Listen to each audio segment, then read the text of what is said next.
I a l'avís per risc d'incendi s'hi suma aquests dies l'alerta groga per altes temperatures. El dispositiu es mantindrà actiu com a mínim fins demà hora baixa. De fet, els termòmetres ja varen marcar ahir màximes de gairebé 39 graus. No es tracta d'una ona de calor pròpiament. La pujada de les temperatures és conseqüència de que el vent de llevant no permet que entri la brisa de la costa, que és la que refresca l'ambient. El principal problema d'aquest clima és la deshidratació.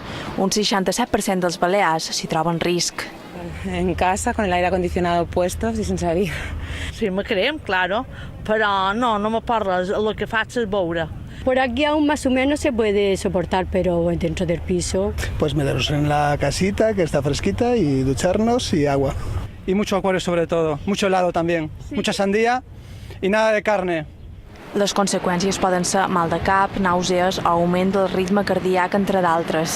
S'aconsella beure uns 2 litres de líquid al dia. A més, la Conselleria de Salut recomana vestir roba ampla i de colors clars, no estar al sol entre les 12 i les 4 i posar-se protecció solar cada 2 hores. Qualsevol mesura serà bona per combatre la que ja és la calor màxima de l'estiu.